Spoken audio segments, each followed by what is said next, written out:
Hello, listeners. Welcome to Plano's Political Pitbull Podcast. I am Esther. And I'm Ruth. And today we are going to continue where we left off in our last episode on the subject of anti-Semitism. We are also going to discuss the Texas special legislative session that the governor has called and started yesterday on July 21st, 2025. But first, today's show is brought to you by Southwest Pain Management. Southwest Pain Management takes care of most chronic pain without pain pills. Their goal is to get you back to doing the things you love.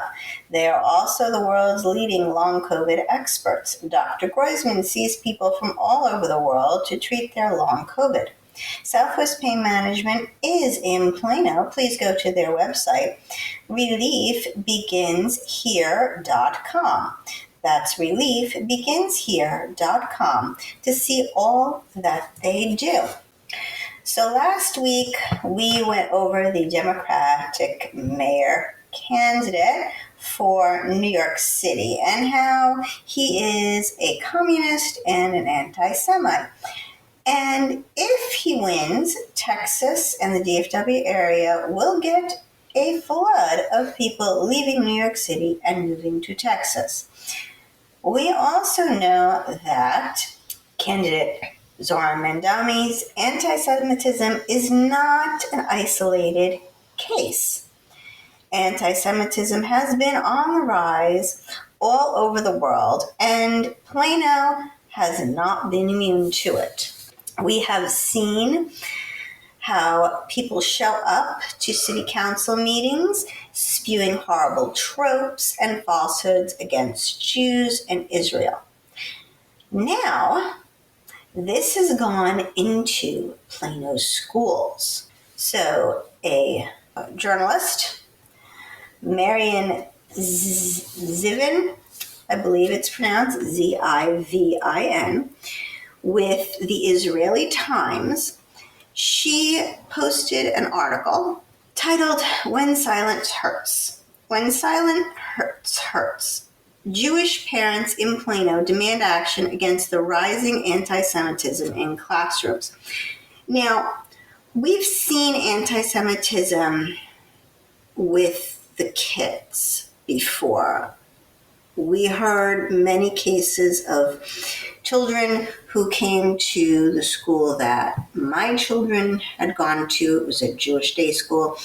And a lot of these kids that came from the Plano schools complained about being picked on because they were Jewish. Yeah, they'd have their kippas ripped off or their tzitzit. Yeah, I sometimes get tali and tzitzit confused, mixed up. So their tzitzit pulled. For the people who don't know what a kippah or a tzitzit is, so the kippah is little hats that Jewish men wear. Sometimes women wear them too. And tzitzit is tzitzit, pardon me, is a sort of it's a shirt that goes under the clothing, but there's little strings that dangle out. It's in our Bible, in the Torah, the first 5 books of the Bible. I believe it's in Leviticus. It is commanded that you wear fringes on the 4 corners of your garment. This is how they fulfill that commandment. Yeah, kids would pull on them. Well, now we're seeing that the anti-Semitism is not just with the children who are doing bullying, and doing things like playing monkey in the middle with a yarmulke. It's now the teachers. So Miriam here, she says, Jewish families are grappling with a troubling and unacceptable rise in anti-Semitism. What was once a quiet undercurrent has now become a glaring problem, leaving many parents feeling ignored, dismissed, and deeply betrayed. The most recent incident involved a high school classroom where a teacher presented students with a Jeopardy-style game. And one of the prompts was, group who wants to gain back the country they lost to Israel. The correct answer, who are the Palestinians? Now, this is not factual, not historical at all. So that's the first problem. It also dangerously oversimplifies a huge complex issue and presents it in a way that frames Israel and the Jews as aggressors and occupiers, and we have discussed that this is not the case. Yeah, go watch the last episode for that. Yeah, or listen. Yeah. Sorry, I'm tired.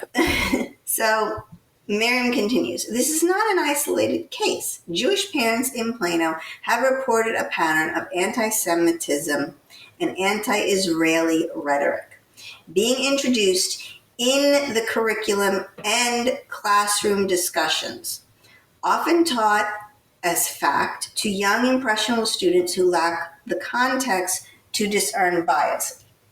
Now, I have to say, before I continue reading what I have, the highlights of this article, I would like to know how this got into the curriculum, because you tell me, Ruth, you are a teacher. I am pretty sure this is nowhere in the state-approved curriculum and what they call the TEKS here. Not that I know of. No, not even close. They are going rogue in Plano. I don't know if it's the Board of Ed that's going rogue or it's the teachers, but they're doing something here that is not part of the law. The article continues. Parents have attempted to raise their concerns through the appropriate channels, contacting school administrators, school board members, and even Plano City Council representatives. So far, they have received silence. In defense of Plano City Council, and Lord knows they need it in this area, Plano City Council cannot do anything. They have zero control over the school district. That's why it's called Plano Independent Schools. Totally separate. Now, in some cities, that is not the case. The cities do have power over the schools. In Texas, this is not the case. They are totally separate. So, Plano City Council members can talk to the Board of Trustees. So this is high schoolers or also middle schoolers? She doesn't say. It sounds like it's going through all of the schools. Now, this Jeopardy question here, I believe it sounds like it's either for middle school or high school. It says these are high schoolers. Yes. This particular Jeopardy question was high school. But she goes and she says young. So the reason I'm asking is because I'm thinking about where they could shove it in. And in high school, you're learning about world history, right? Mm-hmm. Yes. I could see them shoving it in when they're learning about the Middle East or something. Okay. Interesting. Now, I don't really know high school TEKS because I don't really teach high school. But so now, when you were in middle school, you had some world history as well. I mean, granted, you were in private, but the school pretty much followed the structure of, this year you're going to learn U.S. history, this year you're going to learn world history, this year you're going to learn. You don't remember? Maybe in 7th grade, but I don't really remember much from that year. Okay. Because I remember you learning about... I remember learning about World War II a lot. Well, yes, there was an extra focus on World War II in your schools, obviously. They also, instead of doing a second year of Texas history, sorry, Texas, they did Israeli history or the history of Israel in 8th grade. And then they went on their 8th grade trip. So, slight deviation there. Miriam goes on. There is a hyper focus in many classrooms on the Israeli-Palestinian conflict, often at the expense of neutrality and academic integrity. Jewish families are not asking for propaganda in the other direction. They are simply asking for neutrality, balance, and a willingness from educators and officials to acknowledge and correct anti-Semitism when it surfaces. She goes on, it is especially disheartening for families who believe that in a conservative, pro-Israel state like Texas, they would be safe from such bias. One Jewish family recently pulled their child from the district altogether. Others are openly considering leaving Plano or even the country for places where they feel their children won't be targeted or isolated by their identity. The bias thing makes me laugh because, yeah, there's always bias no matter what the topic is. It's been a problem for eons. Yeah. No one's safe from bias. No, they're not. I'm not sure how you would teach this other than to teach it accurately. But the problem is that if you teach it accurately, then Muslim or Palestinians or Muslims are going to say that the school is biased against them. Because we've gone over the history. What the Palestinians are saying is not true. Well, that's why you largely had a gap in Middle Eastern history, because it's a touchy subject. Yeah, I can say that I never even... You would rather not touch. So when I was in high school, we never dealt with it at all. We didn't even... I wonder why. Touch it. And also, I feel like nobody knows. I went to a school that was predominantly Jewish. It was a public school. We just lived in a very Jewish neighborhood. And, for example, if we didn't have the high holidays off, like Rosh Hashanah and Yom Kippur, the school would have been mostly empty. So they just decided, you know what, we're just going to give them off on those 3 days because nobody's here anyway.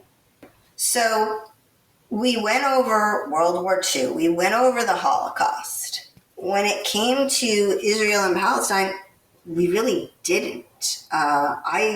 When I got into high school, we mostly got to do electives, and I took Russian history, believe it or not. I only learned about it when we did the in 8th grade when we did the history of Israel, and then later in high school when we did Jewish history. Mm-hmm. Yeah. So it's not part of the secular curriculum. And I don't think it should be. It's too complicated. First of all, I don't even know where you'd squeeze it in. There is so much that these kids have to learn now. In American history, we go all the way back to the Native Americans before the conquistadors. In world history, we went all the way back to like the cavemen, and we didn't even finish. We didn't even get to World War II or World War I. Yeah, it too much crammed in to one class. You just can't do it all. Our teacher literally had us go through the book, pick a section. We had to pick a section from the rest of the other half of the book. Mm-hmm. and then do a presentation on that. So it was basically independent study at that point. Wow. And it was only one section too. I don't remember anything from that part. Not surprised. The only thing I remember from that class was the Renaissance, because we spent so long on that. The Renaissance is a big thing. I took a class in college on it. Learned a lot about the Renaissance artists. Oh, and also the Magna Carta. We spent a lot of time during the Middle Ages. Mm-hmm. Well, that's a big chunk of history. The article continues. Plano's Jewish community is not asking for special treatment. They are demanding equal protection, respect, and a classroom environment where their children can learn without fear or shame. If Texas prides itself on being a place where values matter, then those values must include standing up for Jewish students, not only with words, but with meaningful action. And that concludes the article. You know, there's a saying that I think of because she says the elected officials and the administrators are silent.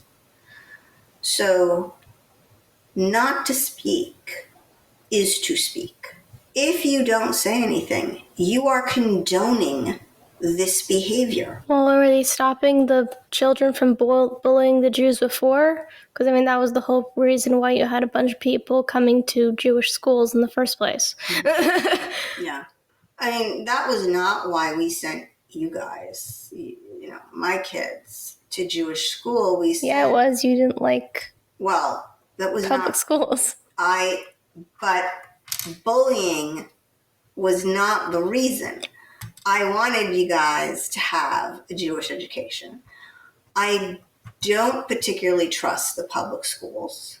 I wanted a more individualized education for you guys, smaller classrooms, which you did get. And there were smaller classrooms. And you got a Jewish education as well as a secular education. And a biased education. You couldn't escape that. There was only ever one teacher that wasn't biased to one side. Well, there's always going to be bias. He wasn't biased to either side because he presented two sources from either side and talked about the events in a non-biased manner that was objective. Was this the history teacher in high school? This was the history teacher I liked in high school, yes. The only history teacher I ever liked. I liked him too. I was the parent who was correcting the textbooks. She was the parent that every teacher hated. Because I would find mistakes and I'd be like, no, this is wrong, this is wrong, this is wrong. And they'd come to me and say, there's nothing I can do. It's like, yes, you can. You can correct the book. I think one teacher said, call the publisher. And it was something so simple as, the book said that we were a democracy. And I said, drives her crazy. No, we're not a democracy. We are a constitutional republic. And I said, I forget what grade you were in, but I said to the teacher, we're not, we're a constitutional republic. Told her the story about how Benjamin Franklin, when he came out of the Constitutional Convention, was asked by a woman, Dr. Franklin, what kind of government have you given us? And he famously says, a republic, if you can keep it. Nowhere in our Constitution is the word democracy even used. So that is one of my biggest pet peeves when people say, we're a democracy, save our democracy. No, we're not a democracy. We are not majority rule. Yes, we vote, but we vote for our representatives. That's where it stops. And then instead of admitting that she made a mistake, yes, the book is wrong, and then, teaching it the next day correctly, she didn't do that. No, she said, well, notify the publisher. Okay, you're still teaching it wrong. So you can't get away from everything that you don't like about the school system, even if you go to a private school. Because, teachers are people. Yeah. But I will say, if you are a Jewish family out there and you don't like what you're seeing and you feel that your children are being discriminated against, pull them out. I know it's hard, but Jewish schools, we do have a few of them here.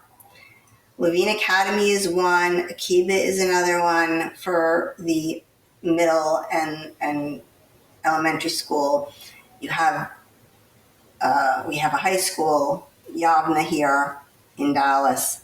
You won't have a problem with anti-Semitism. If you're conservative politically, you might have a problem. But if you're not, if that's not something that you care about, then I'd say at least they're safe there. That's a big concern. If you're somebody who can homeschool, I'd say homeschool. If you don't want to do either of those things, or if you don't think you have the money, a lot of schools, they do have scholarships or what they call reduced tuition. They base tuition on income.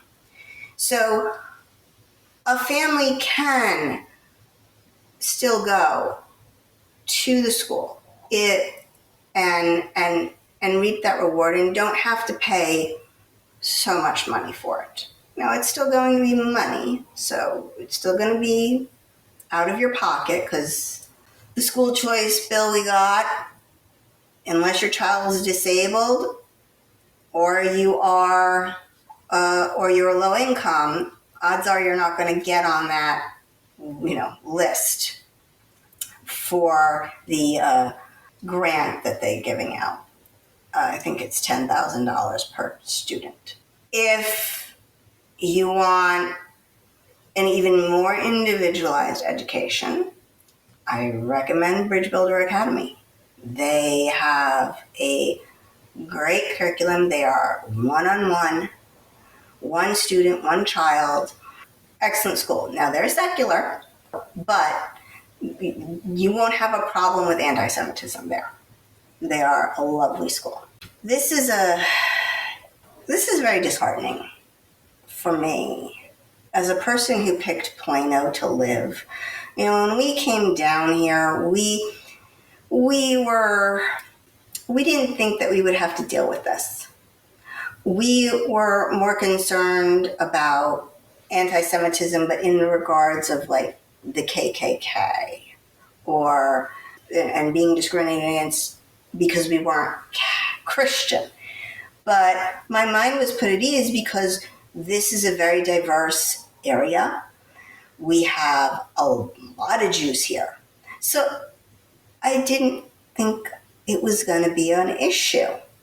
Yeah, you didn't think it was going to be an issue because anti-Semitism wasn't as prevalent and honestly widely accepted as it is right now.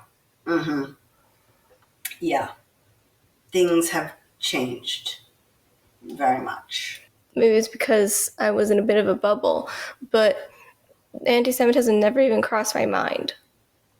It was never a thing in my life. You didn't have to deal with it because where you went to school with a Jewish school, and then you went to school with a lovely little secular school that was fabulous, and for the rest of your high school. So it wasn't. We were surrounded by some wonderful people, and it's sad to see how what we thought was really behind us has now come back. I guess it was never really behind us. It was always out there. It just wasn't. It was behind the scenes. It was in the shadows.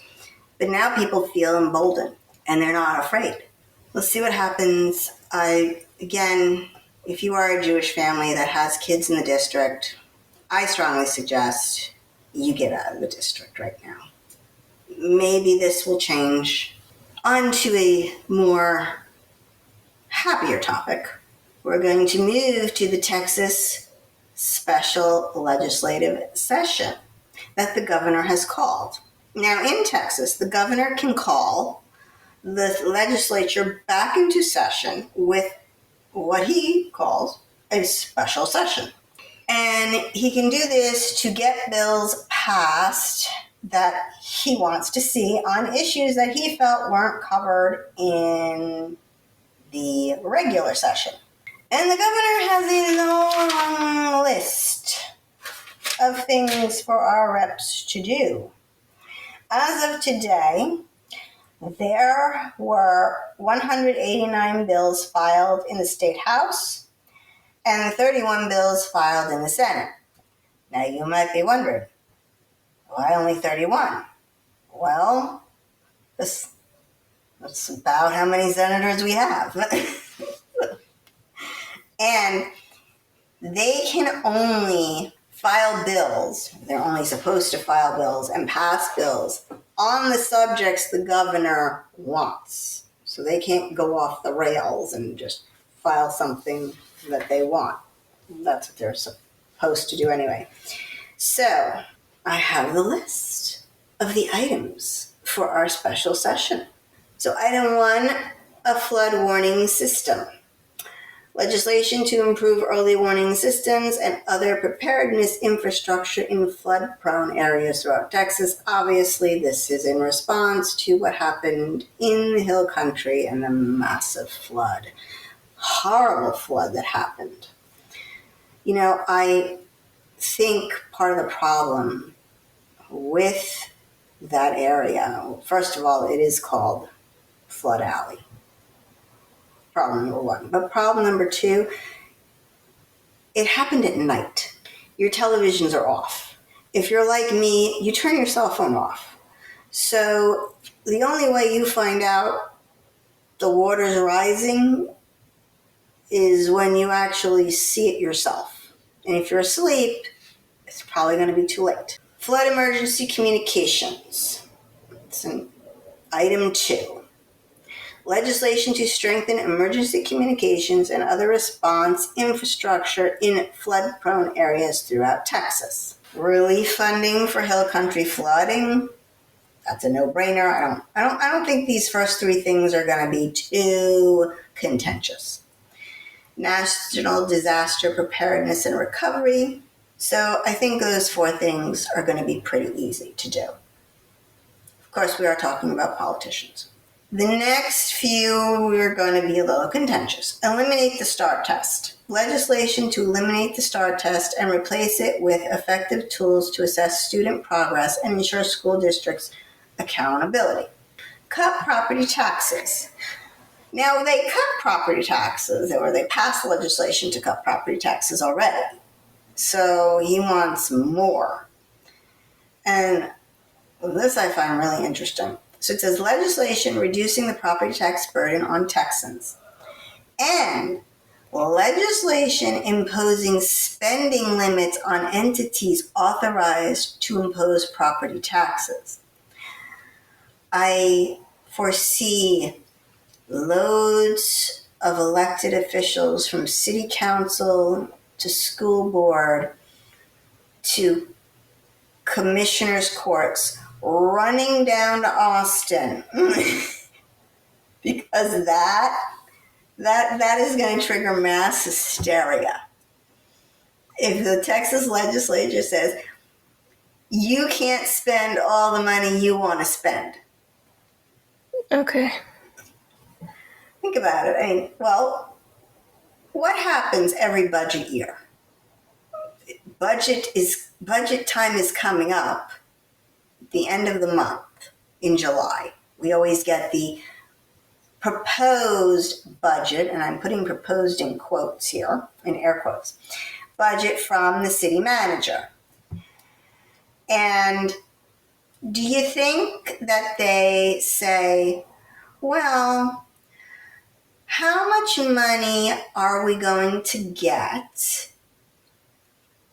Or how much money could we get, and how much, then therefore how much do we have to spend? No, they say how much do we want to spend, and then figure out how they're going to tax that to get it.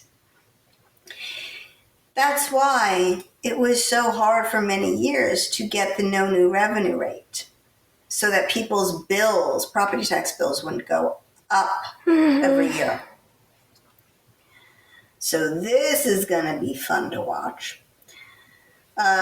We have protect children from THC. I think that's a no-brainer.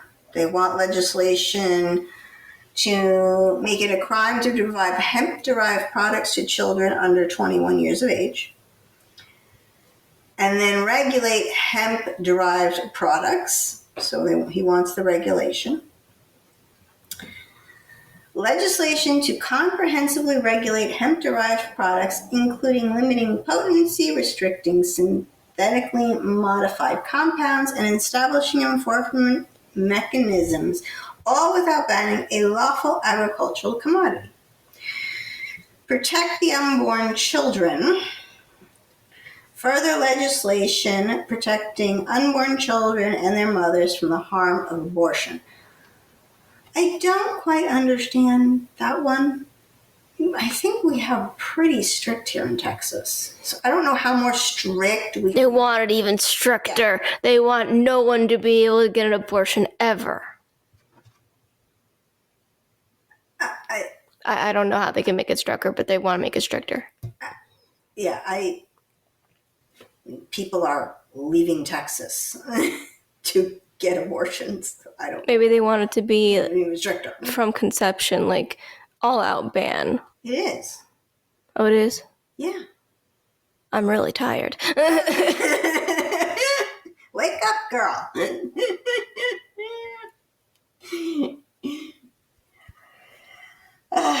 I believe it's from conception. Of course, I don't know how you would know. You don't really know when, unless you're keeping track of these things, you can't really know for sure when egg meets sperm. So, the last thing I remember is the 2-week thing, the heartbeat bill. Oh, no, that's, you can hear a heartbeat at 6 weeks. Well, so what they did was... Oh, right, 6 weeks. Yeah, so they had... I gotta wake up. They passed that. But then Roe v. Wade was overturned. Everything reverted back to the states. So what Texas did in anticipation of that is they had a trigger law. It says when and if Roe v. Wade was ever overturned, they would basically, all abortions would be banned. I don't know how more strict you can get. This is my favorite one. Ban taxpayer-funded lobbying. Please, can we please do this? Legislation prohibiting taxpayer-funded lobbying, including the use of tax dollars to hire lobbyists. I just thought of something. Okay, hold on, let me finish. Payment of tax dollars to associations that lobby the Texas legislature. Go ahead. Maybe they want to prevent people from traveling outside the state to get an abortion. So that would be unconstitutional because you can't prohibit people from leaving the state. It doesn't mean they can't try to get around it. To do something that's legal in another state. That would be like stopping somebody from going to California and smoking weed because weed is illegal in California. You can't do that either. Again, doesn't mean they're not going to try and get around it. Yeah. I mean, you had cities doing that. Yes. Well, they didn't want to... What that was is they didn't want taxpayer dollars funding the travel, because groups were trying to give people who are of lower means, couldn't afford to, let's say, go to New Mexico or California or wherever they were going to go. They couldn't afford it, so they were giving money. Now, that's fine. That's legal if it's not taxpayer money. If it's taxpayer money, then you've got an issue. So they don't want the taxpayers funding. And frankly, I understand that. If it's something that you feel in your heart of hearts is so abhorrent to you and goes against your core beliefs, I don't blame you if you don't want to fund it. I wouldn't want to fund something that went against my core beliefs. So. That's not what I'm talking about, but okay. Yeah, I understand. I know what you mean, but maybe. We'll see. I haven't looked at some of the bills that have been filed. I will, and we'll see what's out there. So yeah, I want to see about this taxpayer-funded lobbying. It really, really annoys me. And here we have something that the taxpayers don't want to fund being funded. When you have a city council going down to Austin, hiring these lobbyists because the members don't want to go down there themselves, to fund lobbyists to basically lobby the legislature not to cut property taxes or not to do something that is going to be bad for the city but good for the taxpayers.